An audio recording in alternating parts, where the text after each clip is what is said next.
The biting Christmas wind of Wyoming howled a mournful tune across the dusty, frost-hardened street. Inside the tiny room behind the mercantile, Mai Ling tightened the last button on a grey wool dress she had painstakingly mended. The approaching holiday meant more work, but no more cheer.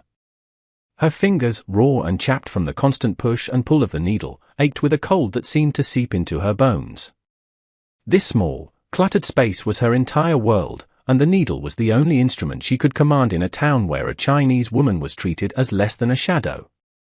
At 28, she was a widow, and the people of this town had already etched out the bleak blueprint of her life.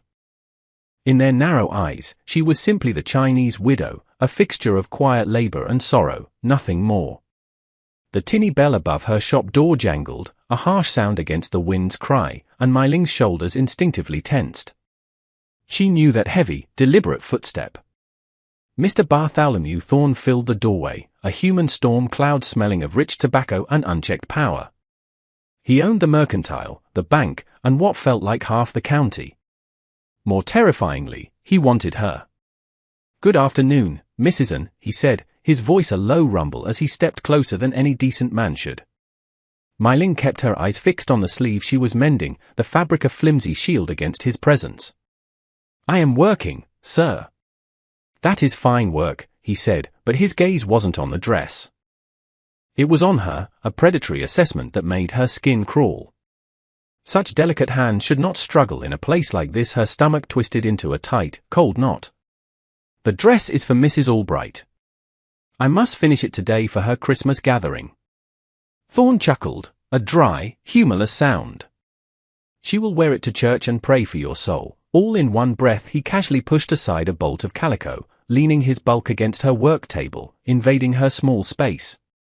"I have asked you twice now, Mai Ling. A woman alone is not safe. You need a husband. You need my protection." "I am managing," she said, her voice a fragile thread of steel. Inside, she was a whirlwind of fear. "Are you?" Thorne's tone turned colder, sharper. "I hear young Jin is doing good work at my warehouse. A quick boy. But winter is long, and Christmas cheer doesn't pay the bills. Jobs grow thin when the snow flies thick." Mai Ling's needle froze mid-stitch. She finally looked up, meeting his cold, possessive eyes. Jin was her 17-year-old brother, the only family she had left, the only warmth in her desolate life. Thorne's mouth twisted into a smirk. "You do your duty, Mai Ling, and I will do mine." "I will not be your wife," she whispered, the words tasting like ash. The smirk vanished from his face, replaced by a cruel, chilling hardness.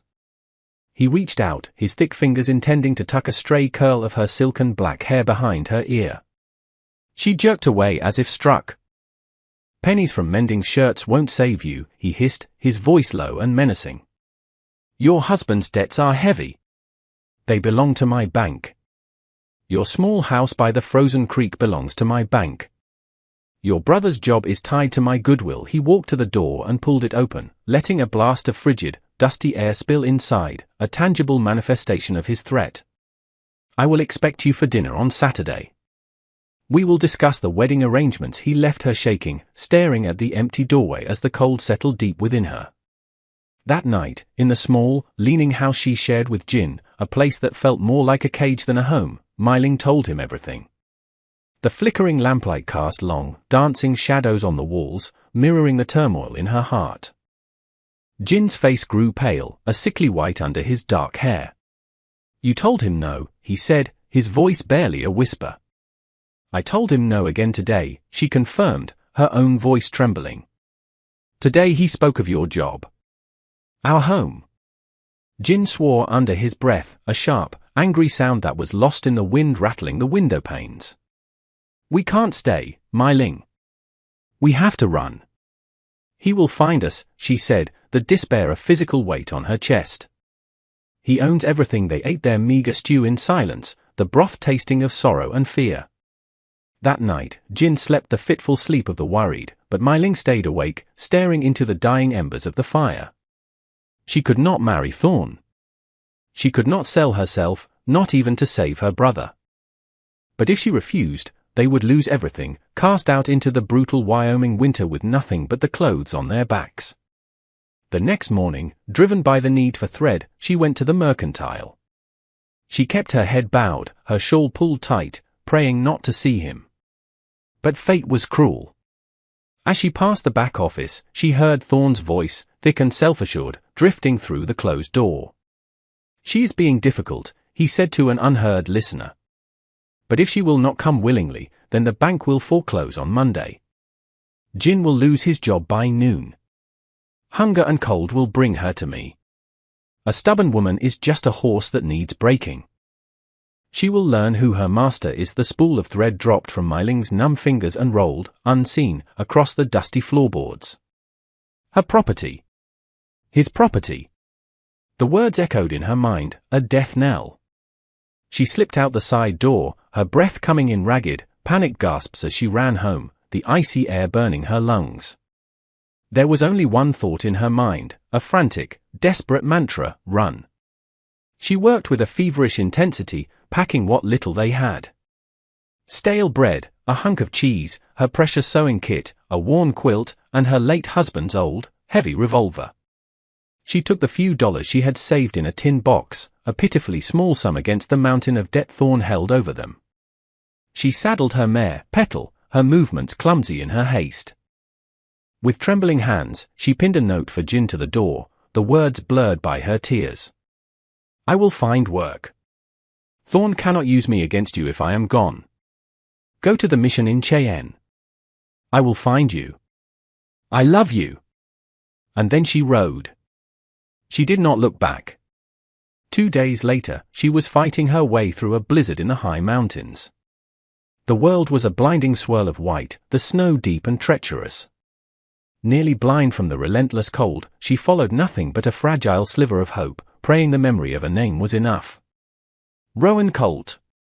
The quiet, solitary rancher who had saved her once before, years ago, after a stagecoach accident.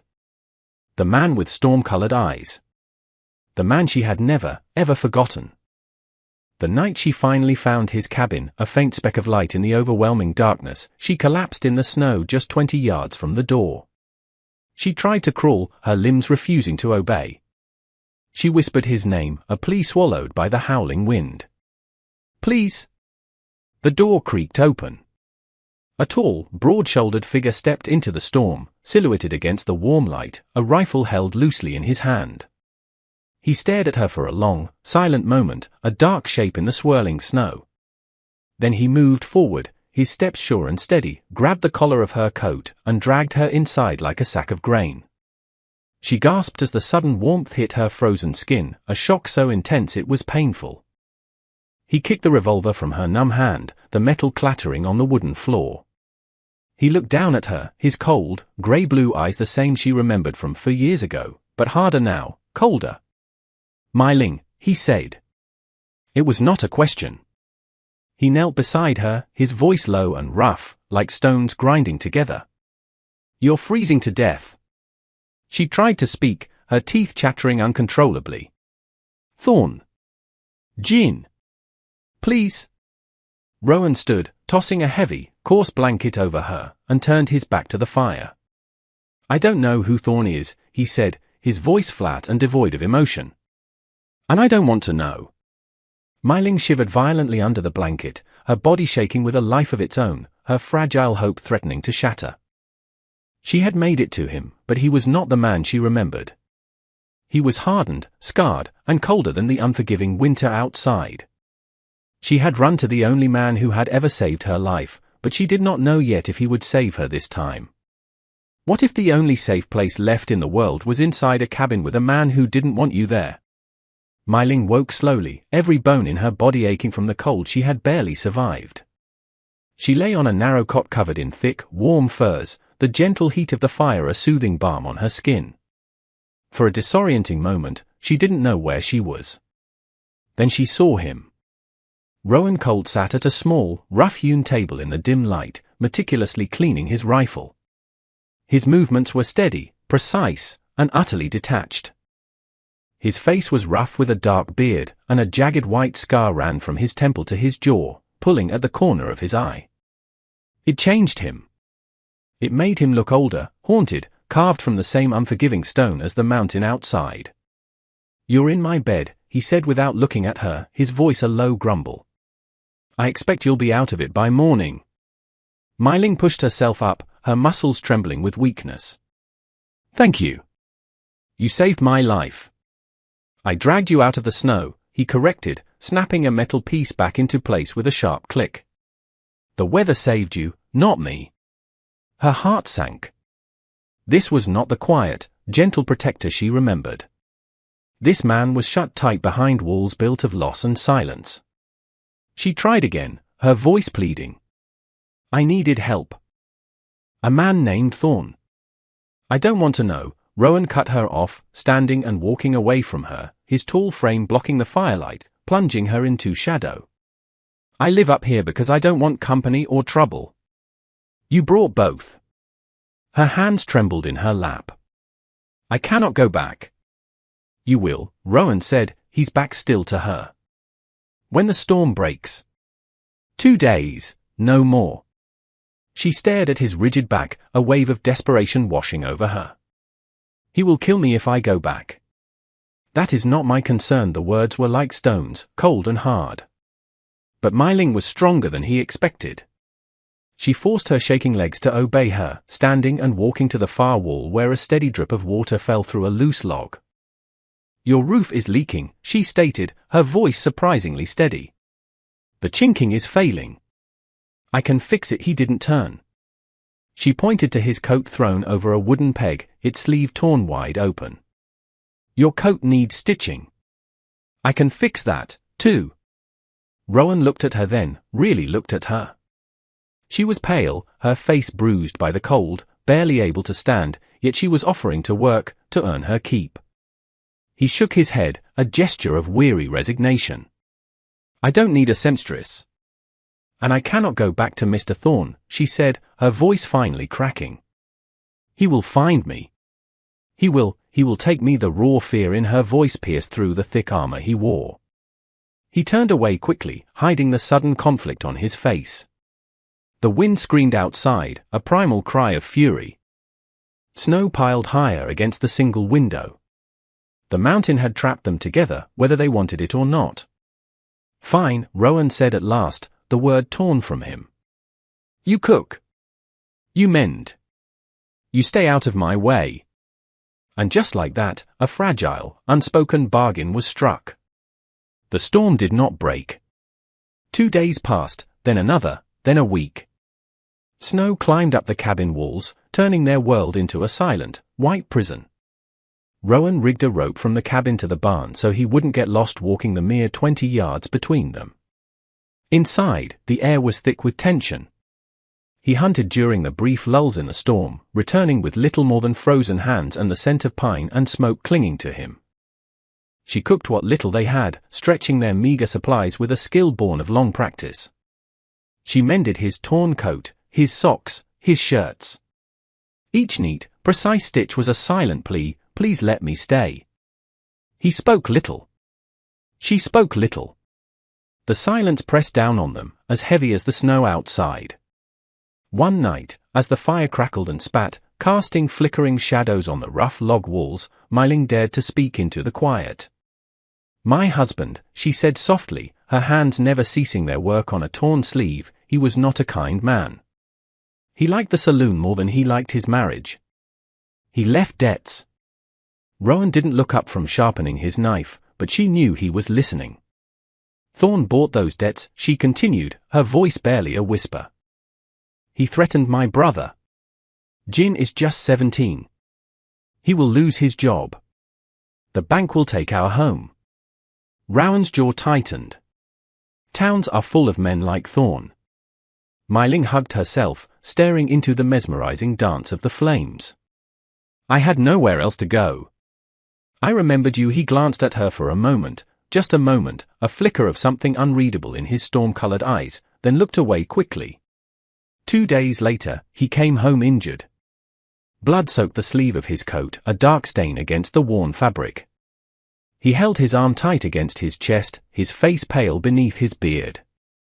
"A wolf," he said tersely, his voice strained. Caught in one of my traps. It wasn't dead. Mai Ling jumped from her chair. Sit down. Let me see. He tried to wave her off, but a wave of pain forced him into the chair by the fire. She poured whiskey over the deep gash, and Rowan inhaled sharply, a hiss of breath through clenched teeth, but he did not make another sound. This will hurt, she warned, threading a needle with practiced hands. Just do it, he ground out. She stitched his flesh with careful, nimble fingers, even as her own hand shook from fear and the lingering cold. His breath hitched once, just once, but he stayed unnervingly still, his gaze fixed on her face, only inches from his. She smelled clean, like soap and wood smoke, and her touch was soft, too soft for this harsh, unforgiving world. When she finished, she brushed a stray lock of hair from her face with the back of her hand. Her fingers grazed his skin. The touch was innocent, accidental, but it was enough to break the dam inside him. Their eyes met. The storm outside faded away. The crackle of the fire disappeared. It was just her breath and his own heartbeat pounding in his ears. Rowan leaned forward and kissed her. It was wild, desperate, the kiss of a starving man finding food.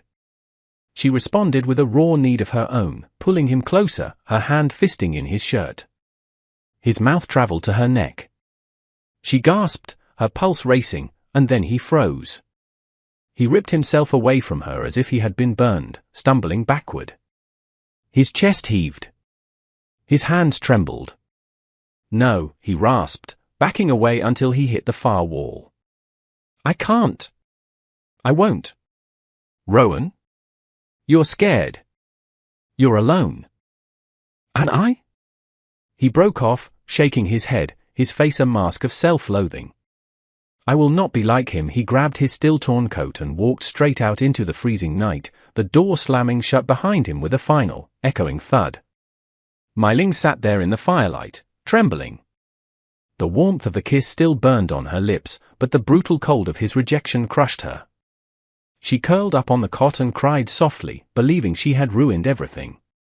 Rowan stayed in the barn all night, sitting in the cold, oppressive dark, drinking from an old bottle of whiskey, trying to drown the desire he feared made him a monster. He did not sleep. The next morning, he returned, smelling of whiskey and snow. He did not look at her. He did not speak. Days passed in a silence so heavy it felt like another storm. Supplies dwindled. Hunger grew. Fear grew. On the fourth day, Rowan's frustration finally exploded, the silent tension snapping like dry wood in a fire. This isn't enough food, he said harshly, gesturing to the meager rations on the shelf. You can't stay. When the storm breaks, you leave. I can't, Mai Ling whispered, her voice a fragile plea. I don't care. His eyes flashed with anger, but underneath it, she saw a flicker of something else, fear. Fear of losing control, fear of becoming like Thorn. What did you do to make him hunt you this far? What does he want so badly? Mai Ling felt her heart break all over again. She lifted her head, her gaze steady despite the tears welling in her eyes, and whispered the ugly truth. He wants me because of a contract, she said. A forged one. What contract? Rowan asked, his voice rough with suspicion. The one that says I am the payment, she whispered, her body shaking with the shame of it. Me. He claims I belong to him. Rowan went still. He stared at her, his confusion slowly turning into a horrified understanding. Then came the rage. Pure, burning rage. He slammed his fist into the log wall so hard that the tins on the shelf rattled and jumped. No, he said, breathing hard, his voice a low, dangerous growl. No man owns another. It was a vow, a promise, a fire lit in the desolate winter of her life. Mai Ling felt tears fall, but this time they were not from fear. Something inside her loosened, a knot of terror that had been choking her for months. 2 days later, as the storm finally began to calm, a single rider appeared in the canyon below.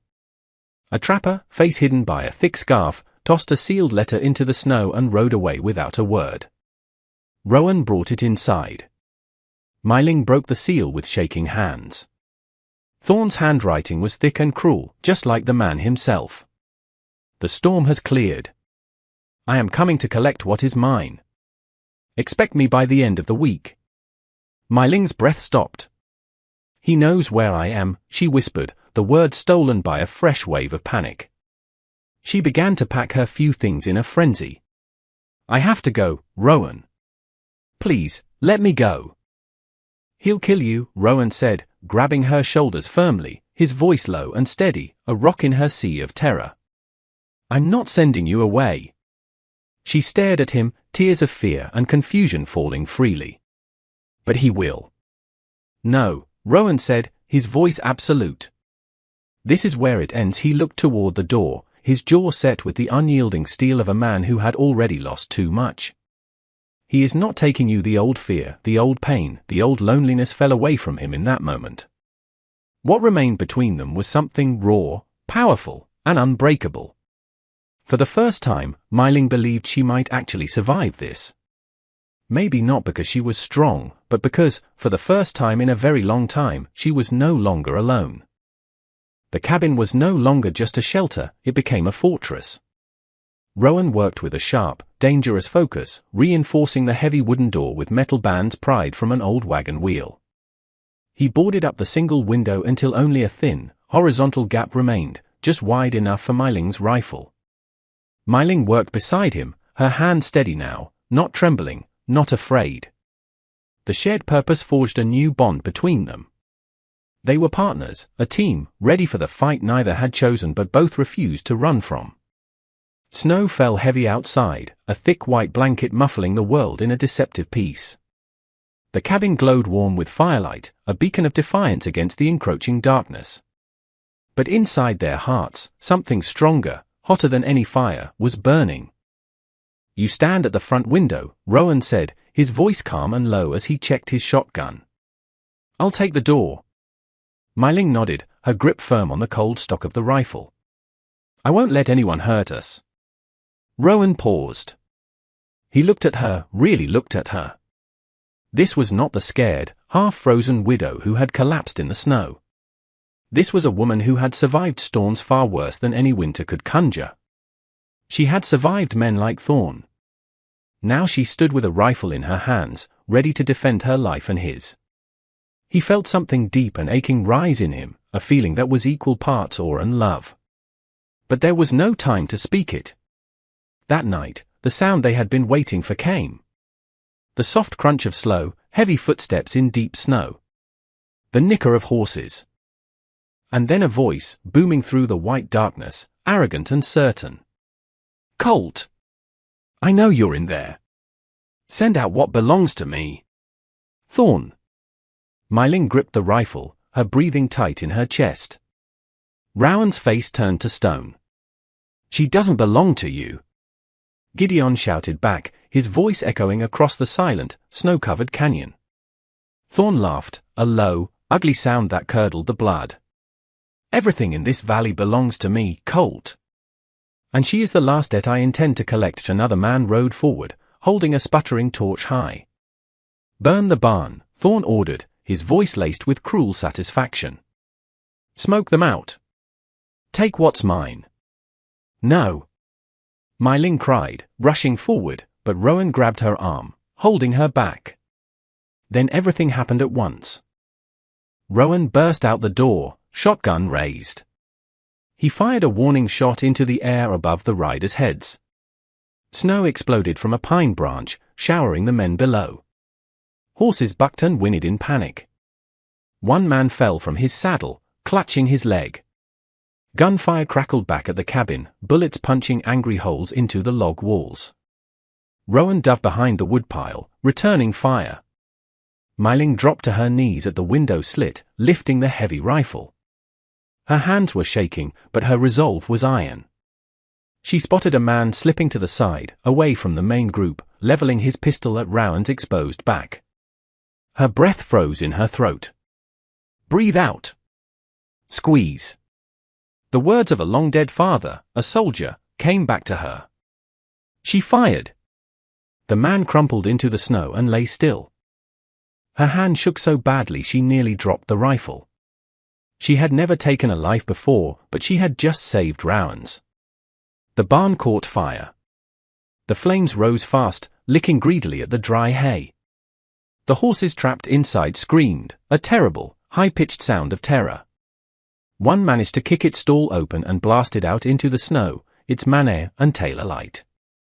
Thorn, seeing the chaos, dismounted and ran, not toward Rowan, but straight for the cabin door. He kicked it open and grabbed Myling by the arm. "You will learn your place," he snarled, dragging her out into the fiery night, toward the burning barn. Smoke choked her lungs. The intense heat seared her skin. She struggled, kicking and clawing, crying out for Rowan. But Thorn's grip was like iron. Then a shape burst through the wall of fire. Rowan. He did not hesitate. He crashed into Thorn, ripping him away from Myling. The two men fell into a stack of hay bales. Thorn swung wildly. Rowan's fists hit harder, fueled by righteous fury. "You will not touch her!" Rowan roared, his voice filled with all the pain of his past, all the rage of seeing Myling hurt, all the fury he had held locked inside for years. Thorn staggered back, his face a bloody mask, reaching for a pitchfork leaning against a stall. Its sharp prongs gleamed menacingly in the firelight. He lunged. Rowan dodged just as the roof above them cracked with a loud, sickening groan. Smoke and sparks rained down. Thorn, blinded by the smoke and his own rage, stumbled, lost his footing on the slick ground, and fell backward onto a broken, sharpened beam. There was a moment of shocked silence, then a wet, gurgling gasp. Thorn was still. The fire roared around him, consuming him. "Rowan!" Myling screamed. The roof was coming down. Rowan grabbed her and ran, pulling her through the flames and collapsing debris. A burning rafter crashed down exactly where they had been standing as they stumbled out into the clean, cold snow. They fell side by side, gasping for air, the snowflakes melting on their scorched clothes. The fire raged, painting the night sky orange and red, but they had survived. For days afterward, the cabin was filled with the lingering smell of smoke and a profound silence. The world outside felt strange and too bright after the darkness of their ordeal. Rowan treated Myling's wounds with surprisingly gentle hands. She, in turn, treated his burns with soft cloth and soothing salves. They mended each other quietly, speaking volumes in the spaces between words. Then, one afternoon, riders appeared on the ridge. A posse from town. Myling's breath caught, the old fear returning, afraid they would drag Rowan away in chains. But Rowan stood tall, his hand finding hers. "I'll tell the truth," he told her, his voice steady. "It's all we have." In town, people stared and whispered. Myling was locked in a room at the back of the church. For her protection, Rowan was put behind bars, for his. The inquest was packed with the same townspeople who had once turned their backs on Myling. Mrs. Albright stood first, her voice shrill as she wagged her finger, calling Myling a fallen woman, a foreign temptress, a liar who had led a good man to his doom.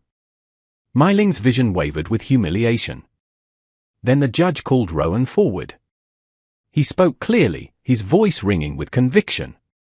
"She ran because he claimed she was his property," Rowan said, his low, firm voice cutting through the murmurs of the crowd. "He tried to take her by force. He hit her. I saw the bruises." Gasps filled the room. "She fought for her life," he continued, his eyes finding Myling's across the crowded room. "And I stood with her. She is no criminal. She is the bravest woman I have ever known." Myling's eyes filled with tears, not of shame this time, but of overwhelming relief and a love so powerful it stole her breath. Then something unexpected happened. The town turned. Young Ben, the blacksmith's boy, stood up and told how Myling had mended his winter coat for free when his family had no money. The mercantile owner spoke next, his voice shaking as he admitted Thorn had been blackmailing him for years. Then a ranch hand, then a miner. One by one, people admitted how Thorn had threatened them, cheated them, scared them. Their collective fear finally broke. Their voices rose, a chorus of defiance against the shadow that had loomed over them for so long. Finally, Judge Morrison struck his gavel, the sound sharp and final. Mrs. Ann and Mr. Colt acted in clear self-defense. "They are free to go." The whole room erupted in cheers. Rowan looked for Mei-ling. She ran to him, and he caught her in his arms, holding her close for the first time in front of others. Her tears soaked his shirt. He held her tight, not caring who watched, breathing in the scent of her hair. They rode out of town with donated supplies, 2 fine horses, and a string of heartfelt apologies from the very people who had once scorned them. Back on the mountain, as Christmas approached, they rebuilt the barn, working side by side from dawn till dusk. They planted winter seeds in a small, protected plot. They repaired the cabin together, their movements falling into an easy, comfortable rhythm. Day by day, spring melted the snow and eased the scars inside them. One warm evening, Christmas Eve, Mei-ling walked into the cabin. A small, scraggly pine stood in the corner, decorated with strings of dried berries and carved wooden figures she had made. She wore the same grey dress she had been mending that first day, but now it was clean and pressed. Her hair was loose, her eyes soft and filled with a deep, unwavering light. Rowan set down the harness he was mending. His breath caught in his throat. She raised her hand slowly to the buttons at her collar. This time, the air was still.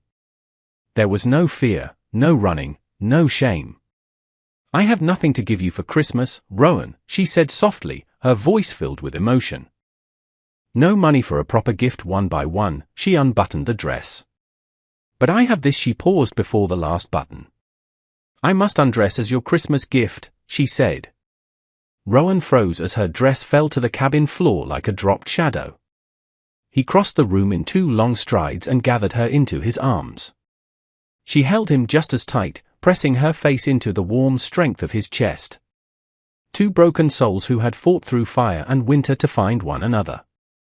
And in the quiet of their small cabin, with the smell of warm bread, pine smoke, and the promise of a new life in the air, they finally became whole.